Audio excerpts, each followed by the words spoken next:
we've got first choice up is Christian Bale for his role in Vice.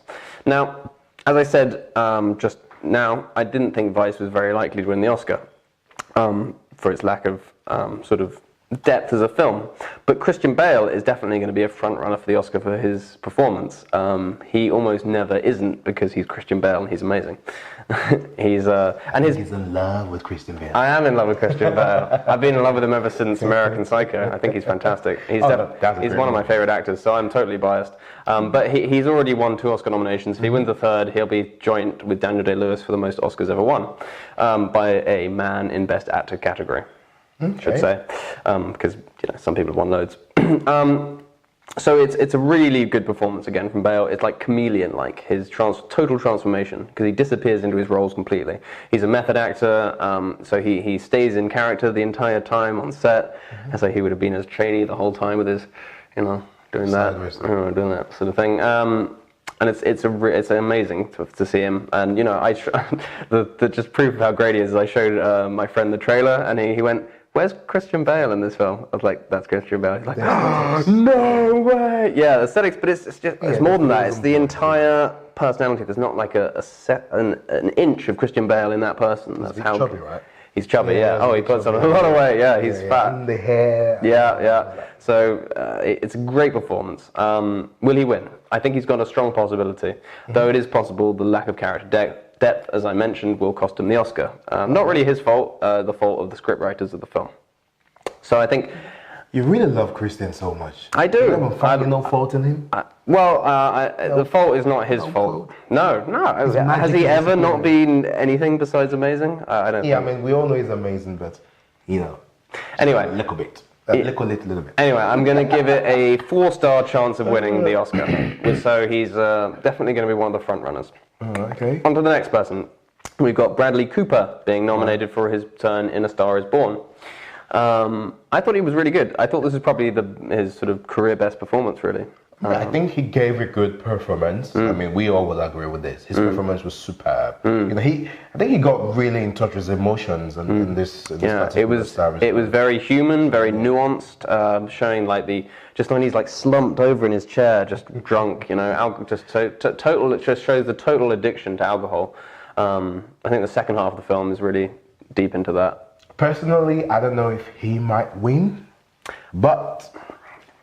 Will he win? Well, I'm not feeling he could do well this night, because he could win Best Film or Best Actor. I wouldn't be surprised if he might take home one of them, but I would be surprised if it was Best Actor. I'm going to give him, therefore, a 2-star chance of winning. He's an outsider for this, really. I mean, so also, given his performance and the name of the movie, A Star Is Born, so maybe this might be his reincarnation to win. Maybe. Maybe it's possible.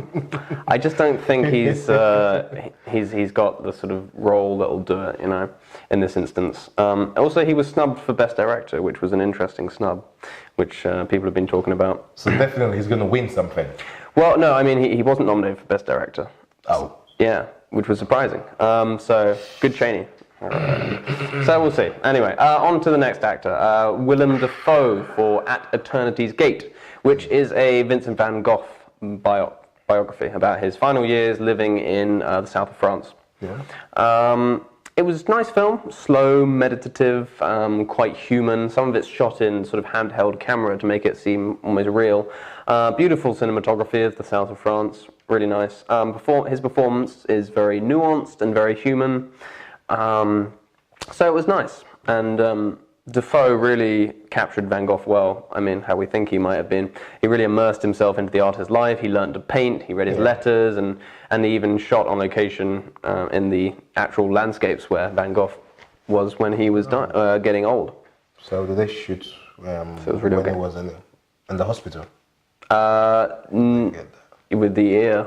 Yeah. There's yeah. So did they actually go there to get the energy feel? Yeah. I think he really captured him well. I thought it was a great performance. I like Willem Dafoe. I think he's good. And Oscars, they really like biographies. However, in this instance, it's more of an artistic film. It's not really as much of a as much of an Oscar sort of film. It's more art house sort of film. You might imagine it winning sort of the Palme d'Or or something. like a French award or something.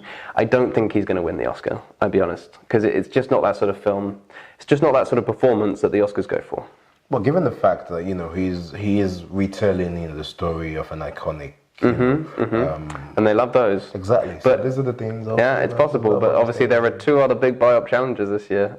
Oh, which one? Well, we've just talked about one of them, Dick Cheney. Yeah. And we've got another one coming up next. So I'm going to give this a 2-star rating as a chance of winning. I don't think Willem Dafoe is going to win. He's an outsider on this, despite it being a biop. It just, as I said, it's just not that sort of film. You'd understand if you watch it.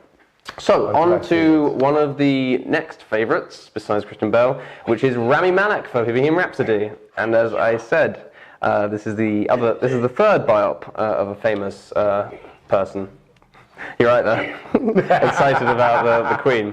Yeah. So, and it's another strong favourite for Best Actor here, clearly, despite a mixed response to the film. Yes. Because it was a very flamboyant role, and Freddie Mercury, who people love as well. I mean, he was flamboyant from what I hear or what I've seen. Well, he nailed it. He really did. I had some reservations about it when Sacha Baron Cohen dropped out. I thought, who can be as good?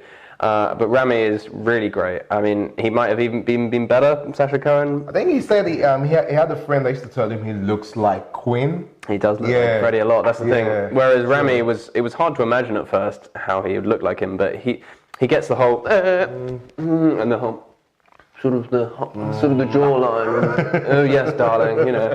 There's only room for one Queen in this band, darling. So he was really good, and I think he's. Due to his good performance, I think, despite the film being mixed response, he's got a good chance. The Oscars love biops, and they love those big sort of characters. Nostalgia is still going to kick in here again. Yeah, it might be. But again, like the performance, because Queen didn't want it to be too honest, it lacks some of the emotional depth again. I think if it probably was too honest, we would not sit in the cinema. Maybe. But that's the beauty about cinema. I think it can't be. It shouldn't be censored, though. That's the thing. They have lots of Bohemian nights. They even had to title his album, Bohemian Rhapsody. I wonder, from the other documentaries I've seen about Queen, I think they were the proper rock star. They lived crazy for the night. Yeah. Freddie was very hedonistic, and he was a troubled but interesting person. That was what gave us his music, also. Yeah, so definitely. He channeled it through his music. So for his performance, I'm going to give him a 4-star rating, which leaves him sort of favourite along with Christian Bale in my mind, which I think I'm going to be right on. It's going to be one of them. It's a close one. But finally, let's talk about one of the other outsiders. We've got Viggo Mortensen for Green Book, who's also nominated. In Green Book, he plays this abrasive Italian-American bouncer who leads a black musician across America during the 60s. As usual, Viggo's great. Obviously, the world fell in love with him when he played Aragorn, and he was just so great as Aragorn. And ever since then, I've been really into him as an actor. He really disappears into his characters again, kind of like Bale. So he's a method actor, is that what you're saying? I think he is a method actor, yeah. Maybe more of a character. I don't think he's full method, but not as intense as Bale. But he really does get the performances. He spends months getting into the role, and he put on a lot of weight to play this. He's got that real Italian-American, like that, He's great. And both the performances were great in the film, weren't they? Did you just try doing the accents right here? Yeah, doing the, New York, Brooklyn, what do you want? Yeah, I bet there's some Italian like, hey, stop there. Yeah, like that one. Hey, man. We just joking. It's not Italian, it's Italian-American, He's that kind of, hey, yo, what's the matter with you? I'm walking here. But he is like almost stereotypically, isn't he? He's got such a strong accent. But and there's a difference between the Brooklyn, Italian-Americans, and then the other part of Italian-Americans, Yeah, but he's kind of like Goodfellas kind of accent. Yeah, he's a good fella, You can, and he is a tough guy. The era in which the story was set. Yeah, exactly. That is the era, and he's a tough guy. He plays a bouncer, so he's sort of on the side of criminals a bit as well. So he is almost like a good fella. He had been great in that film, actually. I love Viggo. He's fantastic. Oh boy. Anyway, both performances were great. The other guy got nominated as well, Mahershala Ali, for Best Supporting Actor. I don't see Viggo winning though, because it's a tough category this year. There's quite a lot of good performances. I think Ali might have better luck for Best Supporting Actor. Ali won something, did he? Yeah, he won for Moonlight. Yeah, he won Best, and he He might well win it again this year. You wouldn't say. I wouldn't be surprised. But I'd be a bit surprised if Vigo wins. I'm going to give him a 2-star rating in the possibility here. Okay. Let's see how this goes. So we are on to the decision now. So drum roll, please, etc. I've got the envelope here, and the Oscar goes to Rami Malek for Bohemian Rhapsody. I can be a rock star right now. Yeah.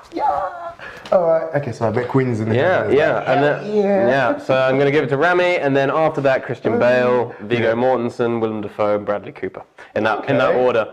It's going to be a really tough choice between Rami and Bale, I think, for the Oscars, because they're both fantastic performances. But you have to pick one. Yeah, so I picked Rami. I think he might just edge it because it's a slightly more flamboyant performance. Bale's is quite sort of down and because Dick Cheney wasn't a very, he was a listener. And so Bale is not going to be happy with you, No, I'm portraying the Bale. Exactly. But I love Rami Malek. Love you have for him, Mr. Robot is a fantastic series. Yeah. Oh hell yeah! Yeah, and he's so different to how he is in that it was great. And I got to meet him on the set of Bohemian Rhapsody because I worked on it. Oh, yeah. Now. And I actually bumped into him in one by accident, and I went, "Oh, sorry," and he went, "Oh no, I'm sorry, man." And I'm like, "Oh my God, he's a nice guy." And also, he did an American accent. Yeah, he didn't go, "Oh no, that's quite all right, darling. Why don't you come back to my trailer for some Rhapsody?" Yes. Okay. Right, let's see. So I think he might just edge it, but it could go either way. Bale or Rami, I'm just going to give it to Rami, but it's going to be close. Okay, we're going to take a short break now. Join us after the break where we're going to be discussing the lead actress. Don't go away.